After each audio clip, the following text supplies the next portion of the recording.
Back here in the studio is Ann Santoro, and she is running for first selectman in East Lyme. And by the way, Ann, I'm sure you're more than happy to take a call or two if we get them from folks in the surrounding area about what you're running for. But good morning. How are you? I'm good. How about yourself? I'm doing good. That's good. We've got a week to go. I know. We're on the home stretch. It's exciting, a little nerve-wracking at the same time. Yeah. But, I'm feeling good about things.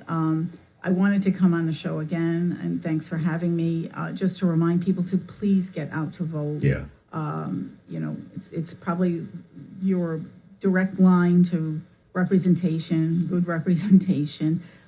We have early voting on now. Yep. So it's been going on since October 20th. It'll continue till the 2nd of November, which is Sunday. And you can vote 10 a.m. to 6 p.m. We even have extended hours on the 28th and 30th. And in our town, in East Lyme, as in other towns, there's one location for early voting. So basically, for us, it's at the community center. If you vote on election day, and that's perfectly fine, obviously, you have to go to your designated district. Right. And that's what either the high school, the community center, or Nyack Center School. And that's a quick look up on all the links that you have, for town government or even my flyers, whatever. Right. Okay, so that's do you like the 2-week early voting? You think it's too far out? I like early voting. Yeah. I really think it relieves some people. Helps people rather to be able to vote if they can't make election day and who don't want to do absentee voting. That's fine. I do think 2 weeks is very long, and it's costly because the towns have to operate give the full spectrum service when you go in to vote, because the early voting is in person. Right. The ballot, it's not the absentee. Right. So and I think we could reduce it slightly, maybe 7 to 10 days max. Well, plus you got to staff that. You got to put people. I just got an email that said somebody voted early, and they weren't really all that confident that the person who took it is going to deliver their vote, and it's I would hate that. I mean, I get it. I mean, some people are too busy; they can't go on election day. At least on election day, I get to feel that. Everything's working on the same thing. It goes through the machine. Yeah. Your vote goes through the machine on election day. For here, it's the envelope method. It's a sealed envelope. But you have to rest assured that, and I've actually looked in our own registrar's office and assured myself that we have a lock and key cabinet. Sure. Which these early votes go in. So with these municipals, like I know exactly how the state races work. You get the state rep and the state senate races, and you raise a certain amount of money, you get a certain number of signatures within the district. The state gives you, for a senate seat, I think they give you an extra 100,000. So when you're running for one of these, there's no help, right? This is you raise what you raise, and that's what you spend, that's right? So a local committee, political committee can pay for. They can underwrite, so to speak, the first selectman race in our town with our Republican town committee. That has not been the tradition. So the candidates for first selectman raise their own funds, and that's what I did. Once you're endorsed in those first couple of weeks, you've got to hustle and write your letters, ask folks for to contribute, and do it as quickly as you can, because your expenses will begin. You'll have to get a palm card to go door to door knocking. Sure. You'll have to do mailers. Et cetera. You'll have to buy supplies. So and you can obviously be reimbursed if you had to front that, but I avoid that. Right. I try to just this is the money. This is what I'm going to spend. Right. But that's another major burden for a candidate. And I know you banged on a lot of doors, and so I was asking you off the air because I feel like this is everyone who runs for office. They all say the same thing, except for a couple of people. But most of them say, "You got to knock on doors. You got to knock on doors. You got to knock on doors." I always feel, and I'm sure I'm wrong, but I always feel like, man, I wouldn't like to do that. But you love it. Yes, I actually do like it. I seem to just enjoy that, meeting people, meeting the residents, being able to speak to them directly. I think that's the key. I try not to be, intrusive. Obviously, you have to read the room there as you can. Read the house. Sure, of course. If someone's in the middle of, car washing, they're not going to stop and grab your palm card, right? So, to be sensible about it. Right. But I think it's your opportunity, and it's their opportunity to size you up in a minute. Right. Do you make a neat appearance? Sure. Are you articulate? Yeah. Etc. So it's fine, but more importantly, it's to find out what do the people think. Yeah. We're going to represent you, so this is a good chance to find that out. So in that back and forth, what's the biggest conversation that you had? So over the course since August, I've been doing this, Yeah. and I would say I hear the same sorts of concerns.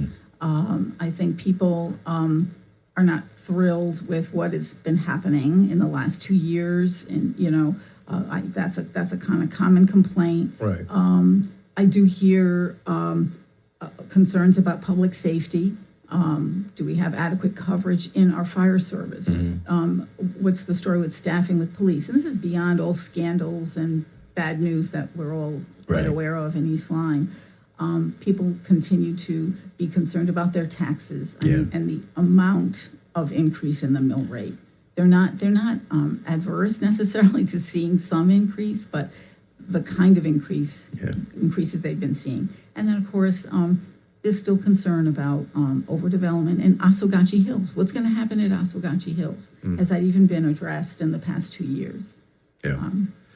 Well, as far as the taxes go, it's just a gargantuan increase. We're talking with Ann Santoro. She's running for first selectman in East Lyme. We got through about half of what we wanted to talk about last time, so we're sort of finishing that out. And then it's the first time you're voting for a 4-year term, right? That's correct. Very important, feature to this election. There's no other questions on the ballot, so this is a pretty clean ballot for the voter. You don't have to worry about, reading a whole lot of extraneous material. You're just going to go in there and vote for various, positions and boards and commission members.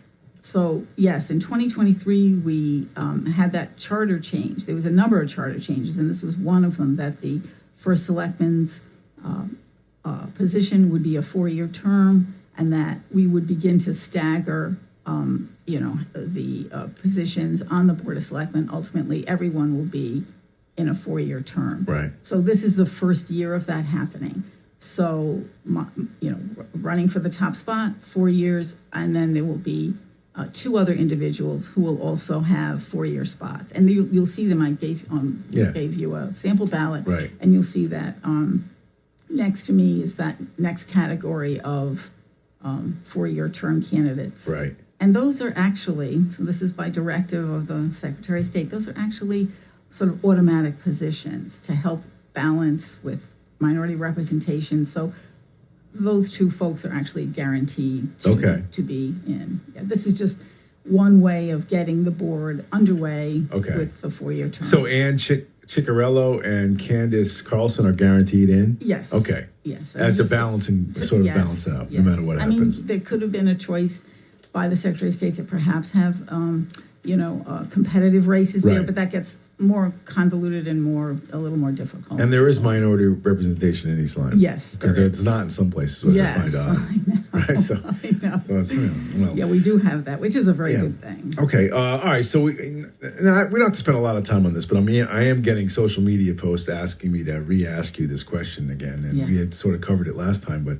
no debate, no discourse with the other side. They don't want anything to do with an open conversation, right? Yes. And, even 2 chairs sitting at the high school with a crowd of people. The current first selectman Daniel Cunningham doesn't want to do that, right? This is correct, and there's a degree of frustration about it. But I have to tell you, I haven't let it deter me in getting that direct message out as best I can, whether it's through the door knocking, whether it's meeting small groups of people, whether it's going to events and people asking questions. That's fine. Right. So I've accepted that reality, and that's the way it's going to be. But it's not a good thing. I don't think it's necessary, but I think it's indicative of the poor record that he has. It's it's hard to defend his record, so I can understand why that's happening. I can understand his doubling down.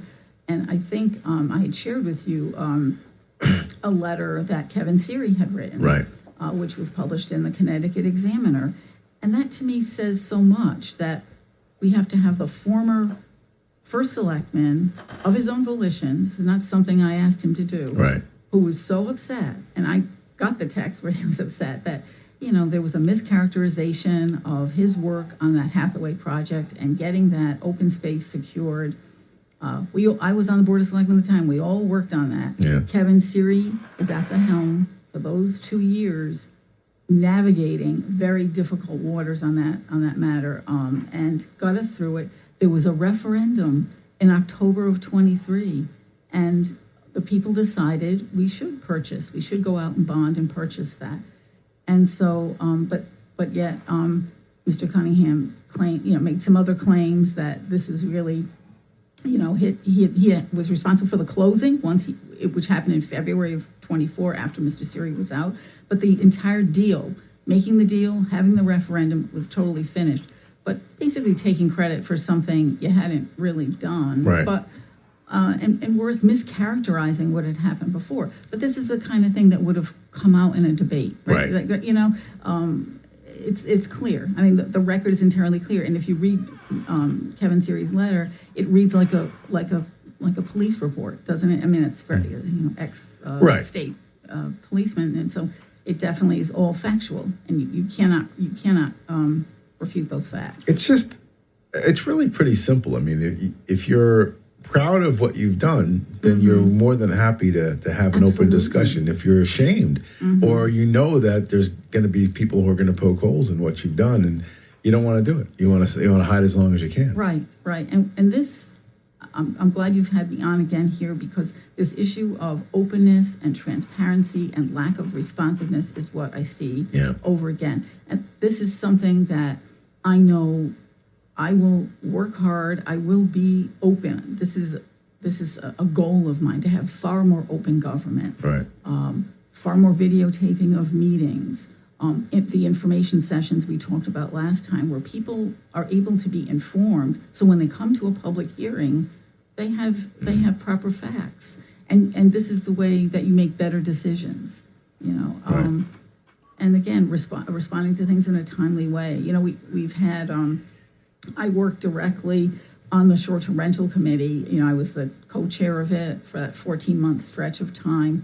And this is a good example of non-responsiveness. So our committee put together 2 voluminous reports, one before the state Supreme Court decision on the topic of short-term rentals, and then one subsequent. And we made 2 presentations, multiple presentations before Board of Selectmen, and it's been crickets as to, and our ultimate, recommendations are Board of Selectmen should do certain things with respect to short-term rentals, zoning should do other things. And so, but there's been no action by Board of Selectmen on this and Mr. Cunningham. So, and yet zoning is beginning to take it up, at least. They're considering definitions of short-term rentals, beginning that process of having to change regulation to incorporate all of that. But that's just one example. There's multiple examples of this lack of responsiveness. But that's something I hope to correct. Right. You can't do everything yourself. You can't do everything always in the most timely fashion. But critical issues and important issues like the school resource officer issue, that was in the newspapers, right? That came up in August. And again, it was sort of extraordinary thing, just like Kevin's letter, the former first selectman having to sort of, school you on something. Right. Same thing, with the superintendent and the chair of the Board of Education had to go down to the Board of Selectmen and say, okay, we've emailed you, we've phoned you, and we have no response on what's happening with that. And now subsequently, the public doesn't even know on this issue. Has it been addressed? Have there been meetings? What's the long-term plan? I know it's a security issue, and you can't reveal every bit of minutia on it, but you still need to address the issue and keep the people in the loop. this is just, against my DNA, if you will. Where are you on the resource officer in schools? Well, I think it's very important. I think we had a wonderful SRO in Donnie Hull, and he is now head of security. But that position is vacant, so let's try to fill that, because it's not just about security. I think there was a great relationship. It's a 9-year position he held, right? And we need to keep that going. I think he served the school system and the families and the children extremely well. We need to continue that. It has to be a priority. Right. Absolutely. Before we run out, you just wanted to go over one more time. Get out there and vote. Make sure you vote. Absolutely. Please do so. Sometimes, when I'm on the trail, people will talk a little bit national politics, but, really everything begins at the local level. And these issues that affect you most directly are local in nature. And so, I really urge people to get out to vote, know that there's actually a little interesting fact. There's about 15,500 voters in our town. Okay. But well under 25% will come out to vote in a local election. So let's see if we can get those numbers up. What's the breakdown? Do you know, Republican, Democrat? Well, yes. So basically, the largest voting bloc is actually unaffiliated. Right. And then come Democrat, then Republicans. Okay. And it's close to maybe 2 to 1 in that way. So for Republican versus Democrat.